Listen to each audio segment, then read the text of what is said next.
Assalamualaikum students. I am Saifullah Bhatti, your chemistry teacher. Students, we are discussing chapter number 1, second year chemistry. Students, आज का हमारा topic है electrical conductance. Electrical conductance की define क्या है, electrical conductance होती क्या है, इसको हमने देखना है। बहुत ही इम्पोर्टेंट टॉपिक है पेपर पॉइंट ऑफ व्यू से। इस लेक्चर के एंड पे हम देखेंगे कि पेपर में इस टॉपिक में क्वेश्चन कैसे आता है, जो पॉसिबल क्वेश्चंस है वो भी हम देखेंगे। तो टॉपिक का नाम है जी electrical conductance.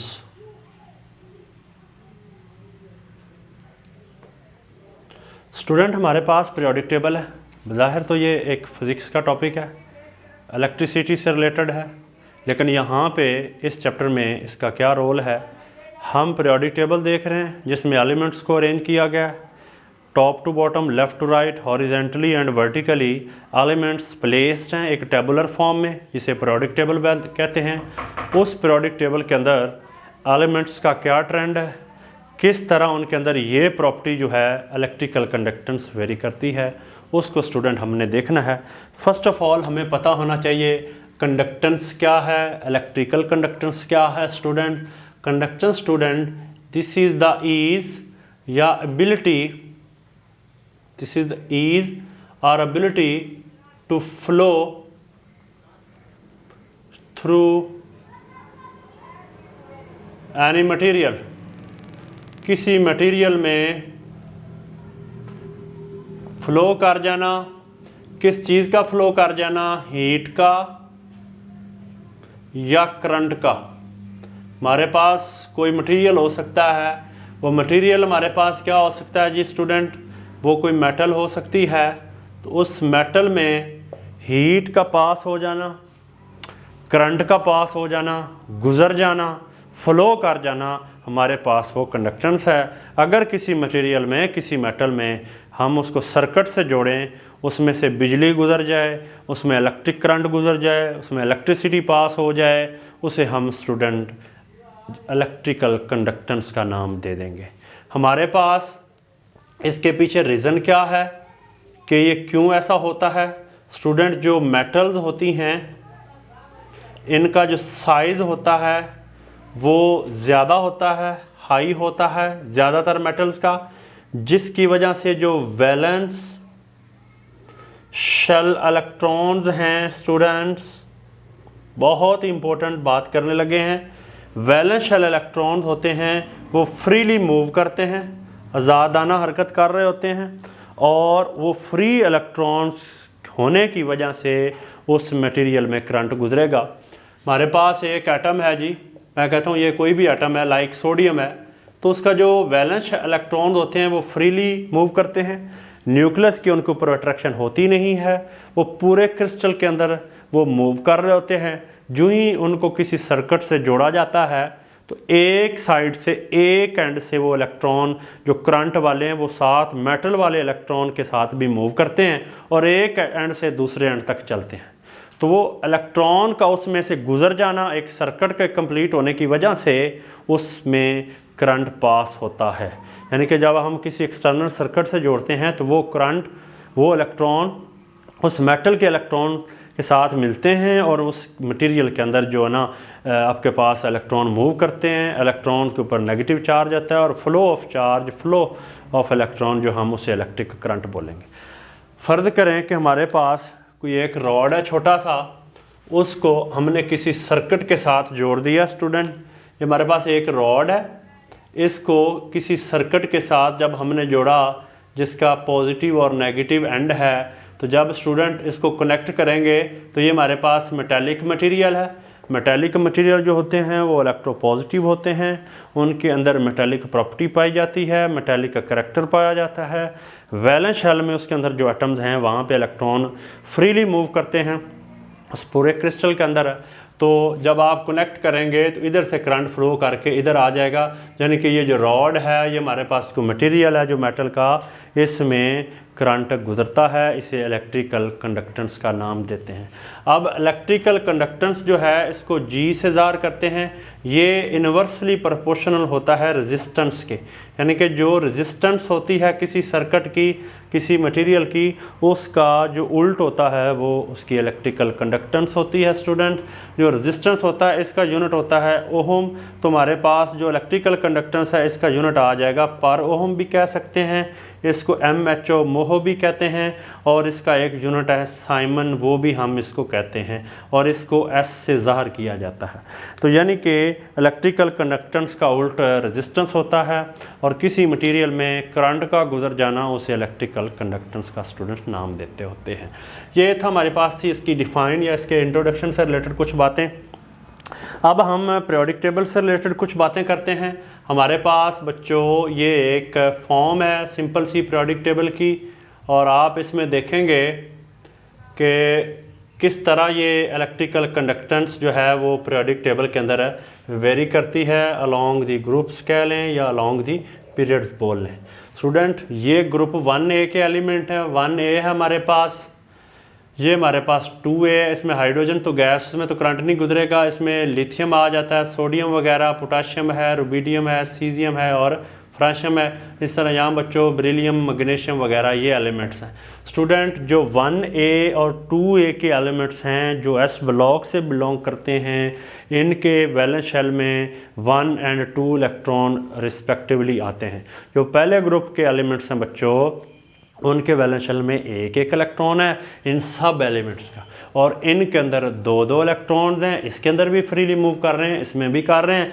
Top to bottom size बढ़ रहा है। साइज़ बढ़ने की वजह से अब अगर आप देखें तो ये हमारे पास फ़र्ज़ किया एक एटम है, ये हमारे पास दूसरा एटम है, ये हम कहते हैं तीसरा एटम्स है। तो साइज़ बढ़ रहा है। जब साइज़ बढ़ रहा है डियर स्टूडेंट्स, वैलेंस शेल में इलेक्ट्रॉन अवे होते जा रहे हैं, वो लूजली बाउंड होंगे, फ्रीली मूव करेंगे, आज़ादाना हरकत करेंगे, जिसकी वजह से उनके ऊपर न्यूक्लियस की अट्रैक्शन नहीं होगी और उन मटेरियल के अंदर करंट ज़्यादा गुजरेगा।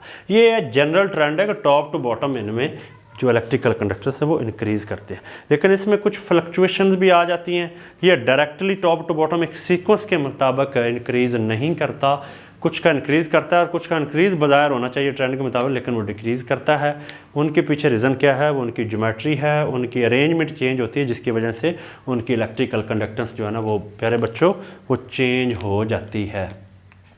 अगर हम गौर से देखें, एक तो हमारे पास ये केस था 1 और 2A according to text data हम देख रहे हैं, और हमारे पास स्टूडेंट यहाँ पे 6A के एलिमेंट्स हैं और यहाँ पे 7A के एलिमेंट, ऑक्सीजन, सल्फर वगैरह है, इधर हमारे पास fluorine, chlorine, bromine.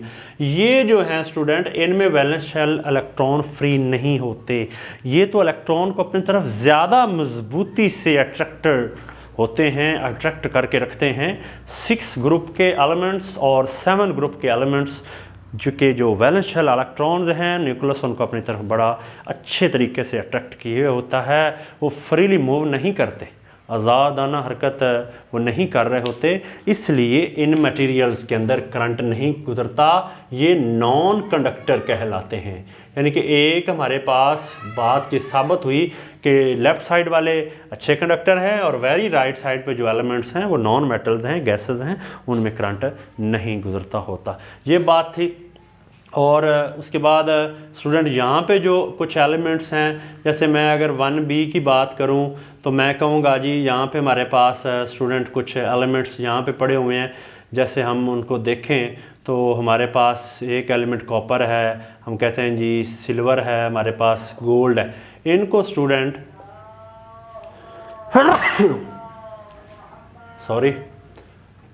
Coinage metals बोलते हैं। कॉइनेज मेटल्स यानी कि जिनसे कॉइन्स वगैरह बनते हैं, सिक्के वगैरह बनते हैं, करेंसी बनती है, तो ये बहुत अच्छे कंडक्टर ऑफ इलेक्ट्रिसिटी होते हैं। इनके अंदर इलेक्ट्रॉन ज़्यादा लूजली बाउंड होते हैं। ये भी बुक में मेंशन है कि जो कॉइनेज मेटल्स हैं they are fairly good conductor of the electricity. उसके बाद हमारे पास बाकी ट्रांजिशन एलिमेंट्स जो होते हैं उनमें भी करंट गुजरता है, लेकिन उनके अंदर जो पीरियोडिक टेबल में वेरिएशन है वो बड़ी अब्रप्टली होती है, अचानक उनमें चेंज आ जाता है। कोई जनरल ट्रेंड नहीं है, कोई जनरल ट्रेंड असाइन नहीं किया गया ट्रांजिशन एलिमेंट्स जो हैं कि उनके अंदर इलेक्ट्रिकल कंडक्टिविटी कैसे बढ़ रही है, कैसे घट रही है, कैसे बढ़ती है, कैसे कम हो रही है, इससे रिलेटेड कोई जनरल ट्रेंड नहीं है। यानी कि इनके अंदर चेंज होती कोई जनरल ट्रेंड नहीं है। ये अच्छे कंडक्टर हैं, इनमें करंट नहीं गुजरता, और जो ये हैं इनमें अच्छा करंट गुजरता है। ये अभी तक हमने कुछ बातें डिस्कस की। अब कुछ लास्ट पे स्टूडेंट हमारे पास एक इम्पोर्टेंट कॉन्सेप्ट है, एक बोर्ड में क्वेश्चन भी आया हुआ है बच्चों, तो ध्यान से सुन लें। क्वेश्चन ये है कि डायमंड, या आप पहले कह लें ग्रेफाइट जो है, graphite is good conductor of electric current या electricity, but diamond is not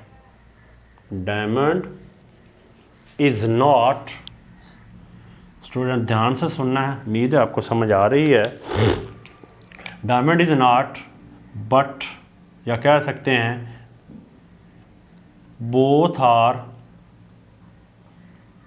allotropes of carbon. ये हमारा लास्ट कॉन्सेप्ट है इस टॉपिक का। इसको देखते हैं कि डायमंड में करंट नहीं गुजरता, ग्रेफाइट के अंदर करंट गुजर जाता है, लेकिन दोनों में कार्बन ही होती है, दोनों ही कार्बन की ही स्टेट्स हैं, कार्बन की ही हालतें हैं, उसकी एलोट्रोपिक फॉर्म है। स्टूडेंट बात यह है कि जो हमारे पास इसका जो आंसर है वो हम कुछ यूँ लिखेंगे कि जो स्टूडेंट डायमंड है वो बच्चे हमारे पास sp3 हाइब्रिडाइजेशन रखता है। डायमंड के अंदर क्लोज पैकिंग हुई होती है, इस तरह 3 डायमेंशनल उसका स्ट्रक्चर होता है। अगर आप इसको ड्रॉ करें तो हमारे पास कुछ यूँ बनेगा, इस तरह करके इसका स्ट्रक्चर है, 3 डायमेंशनल नेटवर्क है। sp3 हाइब्रिडाइजेशन इसके अंदर पाई जाती है। जो इसके चारों इलेक्ट्रॉन हैं वो यूज्ड होते हैं और वो सिग्मा बॉन्ड उन्होंने बनाया होता है। वैलेंस शेल के 4 इलेक्ट्रॉन कार्बन ने इस्तेमाल किए होते हैं, मिले होते हैं, उनके वो सारे टेट्राहेड्रल स्ट्रक्चर उन्होंने बनाया होता है, कंबाइन हुए होते हैं, स्ट्रॉन्ग बॉन्ड बने होते हैं। इसलिए तो डायमंड हार्ड भी है और इलेक्ट्रॉन फ्री नहीं होता, इसलिए इलेक्ट्रॉन की अवेलेबिलिटी नहीं होती, चांस ही नहीं होता करंट गुजरने का, तो डायमंड के अंदर बच्चों करंट नहीं गुजरता। रीज़न समझ आई? In diamond carbon atom combine with other carbon atom through sp3 hybridization, और वहाँ पे ज्योमेट्री sp3 हाइब्रिडाइजेशन के अंदर जो है वो टेट्राहेड्रल है, स्ट्रॉन्ग बॉन्ड बने होते हैं, सिग्मा बॉन्ड होते हैं। कार्बन के वैलेंस शेल में 4 इलेक्ट्रॉन हैं, चारों इस्तेमाल हुए होते हैं टेट्राहेड्रली, कोई इलेक्ट्रॉन फ्री नहीं होता, इसलिए डायमंड के अंदर बच्चों करंट नहीं गुजरता। लेकिन अगर हम बात करें ग्रेफाइट की, उसके अंदर sp2 हाइब्रिडाइजेशन होती है बच्चों। sp2 हाइब्रिडाइजेशन के अंदर 3 इलेक्ट्रॉन इस्तेमाल होते हैं, 1 इलेक्ट्रॉन इस्तेमाल नहीं होता। अगर हम देखें तो इस तरह हम कहेंगे ये 3 बॉन्ड बने हुए हैं, इस तरह 1 2, ये भी 3 बने हुए हैं, इस तरह 1 2, इस तरह 3 बने हुए हैं। तो हम ये कह सकते हैं कि 3 इलेक्ट्रॉन यानी कि इस्तेमाल हुए हैं, और बीच में 1 इलेक्ट्रॉन जो होगा वो हम कहेंगे फ्री है। जब 1 इलेक्ट्रॉन फ्री है, इधर भी sp2 हाइब्रिडाइजेशन है, यहाँ पे sp2 हाइब्रिडाइजेशन है, 1 इलेक्ट्रॉन पैरेलल लेयर्स बनाए हुए है, बीच में डीलोकलाइज्ड है। लेकिन डायमंड के अंदर वो पैक्ड है, लोकलाइज्ड है, दोनों कार्बन एटम से वो मिला हुआ है, सबसे अट्रैक्टेड है, लेकिन यहाँ पे फ्री मूव कर रहा है, पैरेलल लेयर्स बनी हुई हैं, ऊपर भी नीचे भी, बीच में जो ग्रेफाइट है, जो लेड पेंसिल के अंदर सिक्का होता है, या जो बैटरी के अंदर सेल डालते हैं बच्चों, उसके अंदर भी वो जो सिक्का होता है वो ग्रेफाइट है, उसके अंदर करंट गुजर जाता है। हालांकि उधर भी कार्बन, इधर भी कार्बन, वहाँ नहीं गुजर रहा, इधर करंट गुजर रहा है, उधर इलेक्ट्रिकल कंडक्टेंस 0 है, यहाँ पे है। The reason is quite simple, availability of the electron. Graphite के अंदर इलेक्ट्रॉन अवेलेबल हैं, डायमंड के अंदर इलेक्ट्रॉन अवेलेबल नहीं है। इस वजह से बच्चों ग्रेफाइट एक अच्छा कंडक्टर है, लेकिन डायमंड में करंट नहीं गुजरता। लास्ट पे जो लाइन एक लिखी हुई है कि हमारे पास बच्चों जो पीरियोडिक टेबल है उसके अंदर जो आपके पास ग्रुप 4A एलिमेंट्स है, इसके लास्ट पे एलिमेंट्स एक आता है टिन और एक आता है लेड। टिन और लेड इनकी इलेक्ट्रिकल कंडक्टेंस वो कहता है जो इसके काउंटर पार्ट्स हैं, जैसे हमारे पास रुबिडियम है और सीजियम है, ये 1A के एलिमेंट्स हैं। पीरियोडिक टेबल के वेरी लेफ्ट साइड, कार्बन के जो बाएं तरफ खब्बी साइड पे जो रुबिडियम है और सीजियम है, और चौथे में टिन और बिल्कुल इसके पैरेलल काउंटर पार्ट्स हैं, वो कहता है इनकी इलेक्ट्रिकल कंडक्टिविटी कंपेरेबल है, क्योंकि top to bottom electrical conductance बढ़ती है। तो ये चौथे ग्रुप के ग्रुप 4A के एलिमेंट्स हैं, टॉप टू बॉटम इनकी इलेक्ट्रिकल कंडक्टेंस बढ़ रही है और इनकी पहले ग्रुप के इन एलिमेंट के साथ मिलती है। ये था हमारा स्टूडेंट आज का टॉपिक, जिसमें हमने देखा कि कैसे पीरियोडिक टेबल के अंदर इलेक्ट्रिकल कंडक्टेंस पहले दो ग्रुप के अंदर टॉप टू बॉटम बढ़ती है, लेकिन वो रेगुलर नहीं है, थोड़ी बहुत फ्लक्चुएशन आती है, एक्सेप्शंस होती हैं, उन एलिमेंट्स के स्ट्रक्चर्स की डिफरेंट होने की वजह से इलेक्ट्रिकल कंडक्टेंस थोड़ी बहुत ऊपर नीचे हो जाती है। पीरियोडिक टेबल का जो छठा और सातवां जो बुक टेक्स्ट बुक में मेंशन हुआ है वो उनमें करंट नहीं गुजरता, वो नॉन कंडक्टर है, इंसुलेटर है, और ट्रांजिशन एलिमेंट्स के अंदर चेंज होता है, लेकिन कोई रेगुलर ट्रेंड असाइन नहीं किया जाता, अब्रप्टली चेंज आ जाता है। और हमारे पास कुछ कॉइनेज मेटल्स हैं जिनसे सिक्के वगैरह बनते हैं, वो बहुत अच्छे कंडक्टर हैं इलेक्ट्रिसिटी के, ये हमने देखा। और बाद में ग्रुप 4 एक एलिमेंट कार्बन जो है उसके allotropes form diamond and graphite, उसको देखा तो डायमंड में करंट नहीं गुजरता, उसकी रीज़न बता दी, और जो ग्रेफाइट है उसमें करंट गुजर जाता है। और लास्ट में हमने देखा ग्रुप 4 एक एलिमेंट टिन और लेड की electrical conductance is comparable with their counterparts elements group 1, that is rubidium and cesium. Students, this is our topic today. Thank you so much.